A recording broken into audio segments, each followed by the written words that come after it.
محرم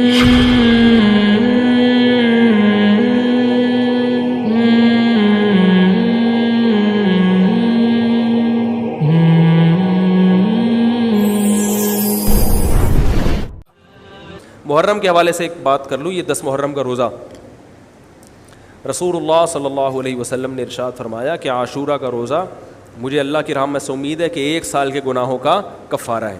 تو بڑی فضیلت ہے. رمضان کے بعد سب سے زیادہ فضیلت عاشورہ کے روزے کی ہے, 10 محرم کا روزہ. سمجھ رہے ہیں محرم میں ہمیں شریعت نے کیا کرنے کا حکم دیا ہے, اسلام کیا کہتا ہے؟ پہلی بات, اسلام یہ کہتا ہے کہ محرم میں روزے رکھنا دوسرے مہینوں کی نسبت زیادہ ثواب ہے. رمضان کے بعد تو زیادہ سے زیادہ روزے رکھیں, اور اسپیشلی 10 محرم کا روزہ 1 سال کے گناہوں کا کفارہ ہے, یہ اور زیادہ ثواب ہے. پورے محرم نہیں رکھے جاتے تو کیا کرنا ہے, 10 محرم کا رکھنا ہے. حدیث میں آتا ہے کہ آپ نے حکم دیا 2 روزے ملا کے رکھو, کیونکہ یہودی جو تھے وہ 1 روزہ رکھتے تھے, صحیح ہے نا. تو یہودیوں سے مشابہت سے بچنے کے لیے ہمیں حکم دیا کہ اس کے ساتھ 1 اور روزہ ملائیں. تو علماء یہ کہتے ہیں کہ آج کل یہودی 10 محرم کا روزہ نہیں رکھتے, تو اب مشابہت ختم ہو گئی ہے. تو اگر کوئی 9, 10 یا 10, 11 کا رکھ لے تو اچھی بات ہے, نہیں تو صرف 10 محرم کا بھی رکھ لے تو بھی انشاءاللہ پورا ثواب ملے گا, کیونکہ اب اس میں مشابہت رہی نہیں ہے. سمجھ رہے ہیں کہ نہیں سمجھ رہے؟ یہ کرنے کا کام ہے. دوسرا کام, محرم میں گناہ دوسرے مہینوں کی نسبت زیادہ, اس کی قباحت زیادہ بڑھ جاتی ہے, کیونکہ 4 مہینے محترم ہیں, شوال, ذی قعدہ, ذی الحجہ, محرم اور رجب. یہ 4 مہینے جو ہیں اسلام میں اشہر حرم کہلاتے ہیں. قرآن کہہ رہا ہے فلا تظلموا فیہن انفسکم, ان میں اپنی جانوں پہ ظلم مت کرو. یہ ماتم کرنا بھی تو ظلم ہے نا اپنی جان پہ. تو اللہ نے فرمایا ان 4 مہینوں میں اپنی جان پہ ظلم مت کرو.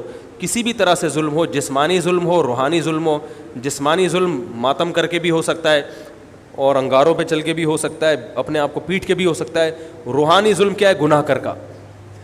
تو نہ گناہ کرنے کی اجازت, نہ کسی اور طرح سے. عام مہینوں میں بھی ظلم کی اجازت نہیں ہے, نہ اپنے اوپر اور نہ کسی اور پر.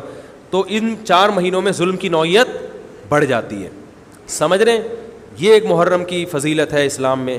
اور تیسری فضیلت جو محرم کی, جو بعض روایات سے ثابت ہے, یعنی جو فضیلت تو نہیں کہیں گے اس کو, جو محرم میں کرنے کا کام ہے, وہ بعض حدیث میں آتا ہے کہ آپ صلی اللہ علیہ وسلم نے ارشاد فرمایا کہ عاشورہ کے دن اپنے اہل و عیال پر دسترخوان کو وسعت دو, اس سے رزق میں برکت ہوتی ہے.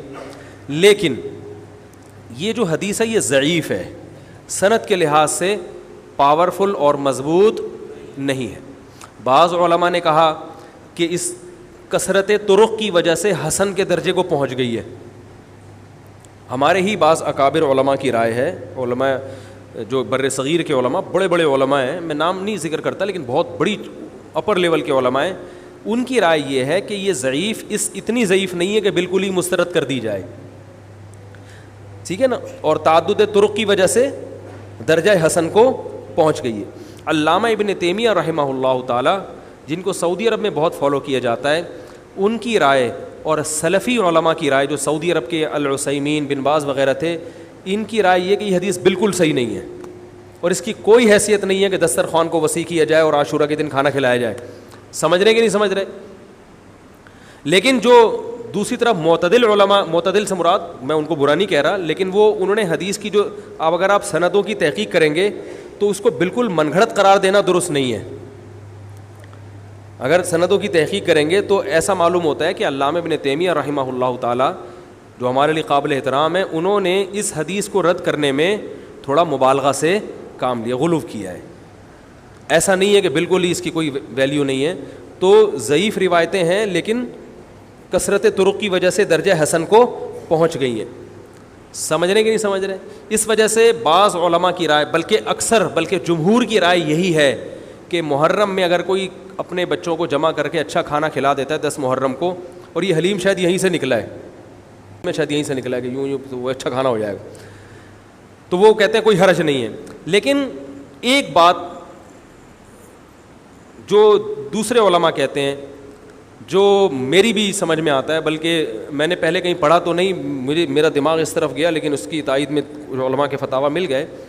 دیکھو اگر کوئی حدیث ضعیف ہو یا حسن ہو تو صرف حسن ہونا کافی نہیں ہے, یہ دیکھا جائے گا کہ یہ دوسری صحیح حدیثوں سے ٹکرا تو نہیں رہی ہے.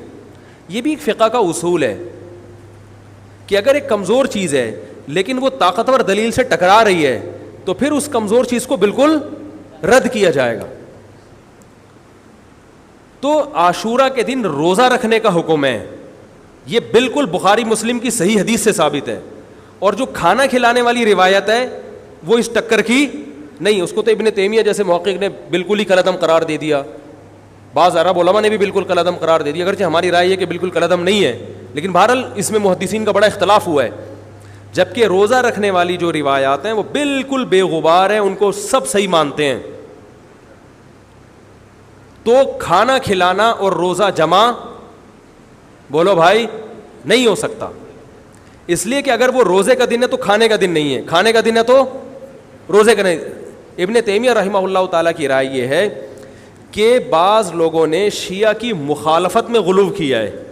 شیعہ نے اس دن کو چونکہ منحوس بنا دیا 10 محرم کو, تو انہوں نے مخالفت میں اس دن کو ایک سیلیبریٹ کرنے کے لیے نا کھانا کھلانے کا حکم دے دیا کہ ہم منحوس نہیں سمجھتے بلکہ اس کا کیا کریں گے اپوزٹ کے کھاؤ اور کھلاؤ. تو انہوں نے کہا یہ بھی غلو ہوا ہے دوسری طرف. بھائی منحوس نہیں ہے, مبارک ہے ہماری نظر میں, لیکن اتنا مبارک کہ اس میں کھانا کھلانا اور یعنی عید والا عنصر, کھانا کھلانا تو عید کے دن ہوتا ہے نا, تو عید نہیں ہے بہرحال. تو یہ بھی بڑی جاندار بات, اگرچہ یہ عقلی دلیل ہے مگر یہ ایسی نہیں ہے کہ بالکل اس کو کالعدم قرار دے دیا جائے. تو اب علماء نے دونوں حدیثوں کو تطبیق کی کوشش کی علماء نے کہ بھئی کھانا بھی کھلاؤ اور روزہ بھی رکھو, افطاری میں کھلا دو, سحری اور افطاری میں. تو بات یہ ہے کہ افطاری میں اگر آپ کھلائیں گے تو وہ 11 محرم شروع ہو چکی ہوگی, وہ 10 محرم بولو بھائی نہیں رہے گی.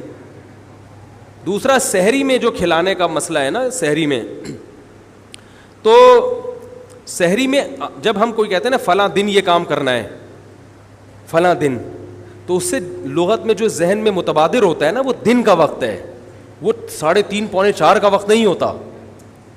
یہی وجہ ہے کہ جو لوگ اس حدیث پر عمل کرتے ہیں عاشورہ والی, وہ دن میں کھانا کھلاتے ہیں, دوپہر کے ٹائم لنچ کرتے ہیں. وہ افطاری میں تو ویسے ہی دسترخوان وسیع ہوتا ہے بھوک کی وجہ سے.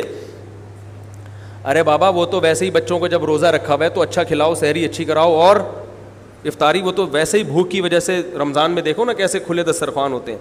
تو میں نے بڑی کوشش کی دونوں حدیثوں کو جمع کریں, لیکن تکلف کے بغیر یہ ممکن نہیں ہے. تو فقہ کا ایک اصول ہے کہ جب کوئی بے غبار صحیح حدیث ہوتی ہے اور اس سے ایک اصول ثابت ہو رہا ہے, تو اس کے مقابلے میں اگر کمزور روایت آئے گی جو اس سے ٹکرا رہی ہوگی, تو اس کمزور روایت کو, اگرچہ وہ موضوع من گھڑت نہیں ہے, لیکن اس کمزور کو اس صحیح حدیث کی مخالفت کی وجہ سے بولو بھائی رد کر دیا جائے. اس لیے میرا نالائق کا موقف یہ ہے, میں بہت نالائق ہوں, میں اتنی بڑی بڑی باتیں کرتا نہیں ہوں, لیکن ساڑی عقلچ یہ چیز آندھی نہیں ہے کہ بھائی جو روزے کا دن ہے وہ بھوکے پیاسے رہنے کا دن ہے, وہ کھانے کھلانے کا نہیں ہے. افطاری میں تو ویسے ہی کھاؤ بھی کھلاؤ بھی. تو اور اس کا نقصان یہ بھی ہوتا ہے کہ لوگوں نے اس کھانا کھلانے کے چکر میں روزے چھوڑ دیے ہیں. سمجھ رہے ہیں, جب حلیم پکے گا تو کون روزہ رکھے گا بھائی, ساری رات گھوٹا لگے گا حلیم کا کہ کل دسترخوان وسیع کرنا ہے, تو پھر روزہ گیا, وہ تو تیل لینے گیا, روزہ کون رکھے گا روزہ. تو وہ حدیث صحیح حدیث کی بالکل اس میں ٹائٹ قسم کی مخالفت ہو رہی ہے, ٹھیک ہے نا. تو نالائق کی رائے, پھر بھی اگر کوئی دوسرے علماء کی رائے کو فالو کرتا ہے تو وہ کھائے بھی کھلائے بھی.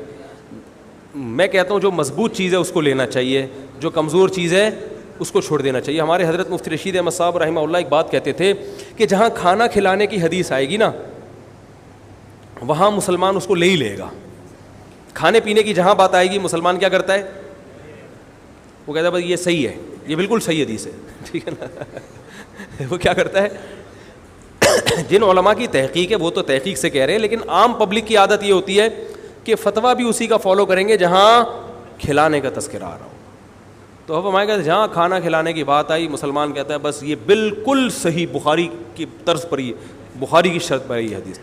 تو بھائی بھوکا رہنا عبادت ہے, بھوکا رہنا سنت ہے. بچوں کو تو ویسے ہی کھلاؤ عاشورہ ہو یا نہیں ہو, اور سحری افطاری کرا دو اچھی سی, روزہ رکھواؤ. اور جو بالکل چھوٹے بچے ہیں وہ تو ویسے ہی کھاتے ہیں. تو اس لیے اور پھر اس کا نقصان کیا ہو رہا ہے, حلیم کے گھوٹے لگ رہے ہیں پوری پوری رات بیٹھ کے, اس کے الگ نقصانات ہیں, سبیلیں لگ رہی ہیں. حضرت حسین رضی اللہ تعالیٰ عنہ تو کربلا میں شدید گرمی میں بھوکے اور پیاسے اپنی جان دیتے ہیں, اور یہاں ہم کیا کر رہے ہیں, کھانا کھا رہے ہیں, دیگیں پکا رہے ہیں, شربت پی رہے ہیں. تو یہ بات عقل میں آنے والی نہیں ہے. تو عاشورہ کے دن کی مناسبت سے روزہ ہی ہے, وہ روزہ رکھنے کا دن ہے. اللہ تعالیٰ عمل کی توفیق عطا فرمائے. وما علینا